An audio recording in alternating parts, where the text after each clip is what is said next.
چشم. خیلی خوشحالم بعد از سالها با آقای شهرام ناظری از هنرمندای محبوب که از پیش از انقلاب یادش میخوان اینجا برخورد کرد. خب آقای شهرام ناظری خیلی خوشحالم. بگو اصلا کی هست؟ سلام. به بذاریم من با ایشون. احوال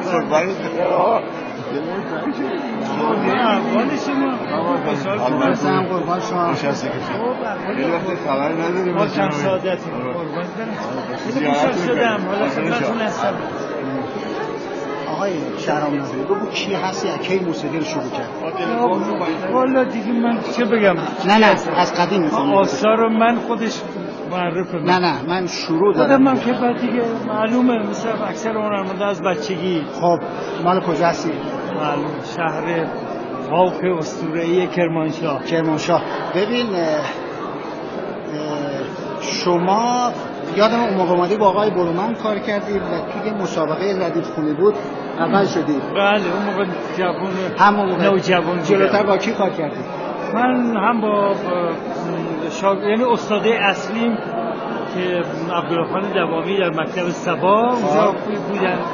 برومند نه زیاد ولی چند جلسه متاسفانه من دیگه دیر بهش رسیدم و در هنرستان موسیقی هم که با محمود کریمی استاد محمودی کار میکردم ولی جست و گریخته با کسانی مثل بزرگان مثل آواز استاد قوامی مثل ادیب خونساری و اکثر کسانی که به اصطلاح آواز میخوندن استفاده کردم چون من تیپم اینجوریه که از همه چیز میگیرم ولی در انتها از خودم استخراج میشه اون فرم، اون ضعف، اون فضا در نتیجه از همه دوست دارم که بگیرم.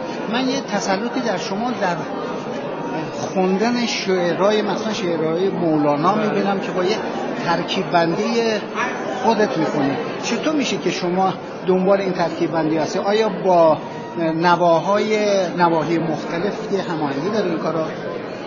طبیعتا چون من مال منطقه هستم که با موسیقی مقامی آشنا به صورتی هستم. موسیقی سنتی فقط صرفا تنها نیست. خب خود همون کرد بودن، همون آشنایی با مقام‌های باستانی به اصطلاح قوم یارستان ادهب، اینا همه اینا همه خب تأثیر داره رو ذهنیت. بعدم من خب طبیعتا شاید یکی از دلایل اینا همه محبت ادبیات فارسیه در حقیقت. یعنی چون من خودم دستی به شعر و شاعری داشتم و چون از خیلی طفولیت مثلا با ادبیات آشنا شدم خود اینا باعث شد که من بس مولانا رو به اصطلاح عاشقش بشم، کشفش بکنم. یعنی موقعی که مولانا شاید هنوز زیاد اینجور مثل امروز مطرح نبود اون موقع من دنبال مولانا بودم که هنوز کسی نمیخون، هنوز کسی دنبالش نمیرفت. البته مولانا که در برای تاریخ جاودانه و خواهد بود و یعنی مثل اینه بگی خورشید مثلا بسا مطرح نبوده. قصدم اینه که مردم زیاد پیگیر نبودن.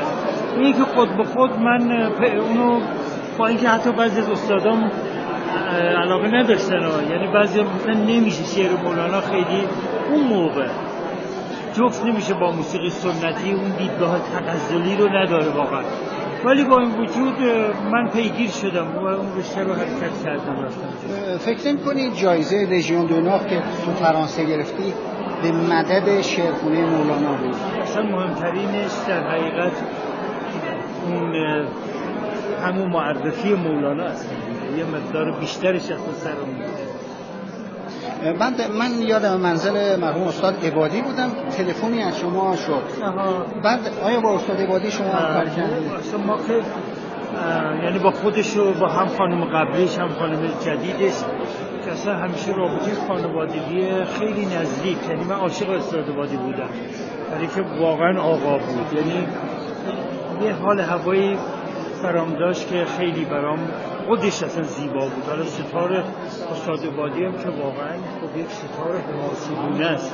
ما 2 مضراب حماسی داشتیم تو تاریخ موسیقی، یکی الف‌بخوان شهنازیه، یکی هم استاد عبادی. یعنی این 2 نفر حماسه و اسطوره به اصطلاح نوع مجراب نوازی حماسی قوم ایرانی رو به نظر من به خاطر جدشونه دیگه. آفرین بله قاسم قلی و اون سابقه که بوده بود. در صورت آقای ناظری خیلی خوشحال شدم. قربونت برم، منم خیلی خوشحال شدم که اینکه با این همه صفا با شما حرف زدم، چون شما شاگرد به حق کسی هستین که عشق منه، یعنی سلیمان خان امیرقاسمی واقعا اسطوره. تاریخشو ممکنه بگید؟